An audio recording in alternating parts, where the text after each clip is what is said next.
ತುಳಸಿ ಹಬ್ಬ. ತುಳಸಿ ಹಬ್ಬವನ್ನು ಉದ್ಧಾನ ದ್ವಾದಶಿ ಅಂತಲೂ ಕರೀತಾರೆ. ಇದು ಪ್ರತಿ ವರ್ಷ ಕಾರ್ತಿಕ ಮಾಸದ ಶುಕ್ಲ ಪಕ್ಷದ ದ್ವಾದಶಿಯಿಂದ ತುಳಸಿ ವಿವಾಹ ಅಂದರೆ ತುಳಸಿ ಹಬ್ಬನ ನಾವು ಆಚರಿಸ್ಕೊಂಡು ಬಂದಿದ್ದೇವೆ.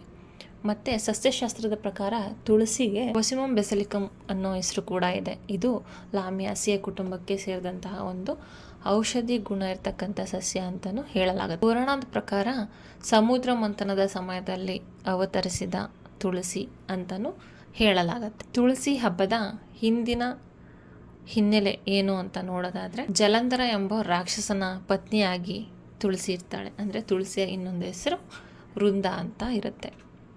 ಜಲಂಧರನು ಲೋಕಕಂಟಕನಾಗಿರ್ತಾನೆ. ಮತ್ತು ಜಲಂಧರ ಪತ್ನಿಯ ಪುಣ್ಯ ಫಲದಿಂದ ಯಾರಿಂದಲೂ ತನ್ನನ್ನು ಸೋಲಿಸಲಾಗದ ಮಟ್ಟಿಗೆ ಶಕ್ತಿ ಪಡೆದಿರ್ತಾನೆ.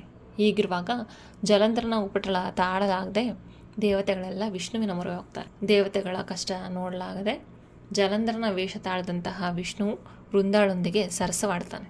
ಅದರಿಂದ ಆಕೆಯ ಪಾತಿವ್ರತೆ ನಾಶವಾಗಿ ಜಲಂಧರ ಯುದ್ಧದಲ್ಲಿ ಮಡಿಯುತ್ತಾನೆ.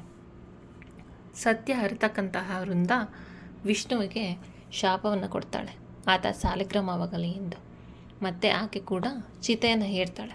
ವೃಂದ ಮತ್ತೆ ತುಳಸಿಯಾಗಿ ಜನ್ಮ ತಾಳೆ. ಈ ಪತಿಯೋಗದ ನಂತರ ಪತಿವ್ರತೆ ವೃಂದ ತುಳಸಿಯಾಗಿ ಜನ್ಮ ತಾಳ್ತಾಳೆ. ನಾವು ಹಿಂದೂಗಳು ಏನಿದ್ದೇವೆ, ತುಳಸಿ ಗಿಡದ ಜೊತೆಗೆ ನೆಲ್ಲಿಕಾಯಿ ಗಿಡ ಅಂದರೆ ವಿಷ್ಣುವಿನ ಸ್ವರೂಪವಾದಂತಹ ನೆಲ್ಲಿಕಾಯಿ ಟೊಂಗೆ ಅದನ್ನು ಇಟ್ಟು ವಿಷ್ಣು ಮತ್ತು ತುಳಸಿಯ ವಿವಾಹ ಮಹೋತ್ಸವ ಅಂದರೆ ವಿವಾಹನ ನಡೆಸ್ಕೊಂಡು ಬರ್ತಕ್ಕಂಥದ್ದೇ ಈ ತುಳಸಿ ಹಬ್ಬವಾಗಿರುತ್ತೆ.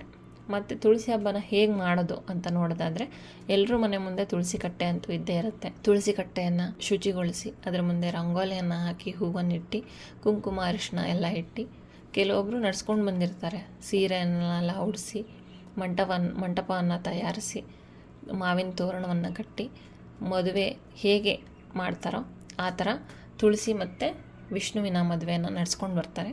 ಇಲ್ಲ ಆ ಥರ ಇಲ್ಲ ಅನ್ನೋದಾದರೆ ಸಾಮಾನ್ಯವಾಗಿ ತುಳಸಿ ಗಿಡಕ್ಕೆ ಕುಂಕುಮ ಅರಿಶಿನ ಹೂವನ್ನು ಇಟ್ಟು ಮಾವಿನ ತೋರಣವನ್ನು ಕಟ್ಟಿ ನಲ್ಲಿ ಟೊಂಗೆಯನ್ನು ಪಕ್ಕದಲ್ಲಿ ಇಟ್ಟು ವಿಷ್ಣುವಿನ ಪೂಜೆಯನ್ನು ಮಾಡ್ತಾರೆ.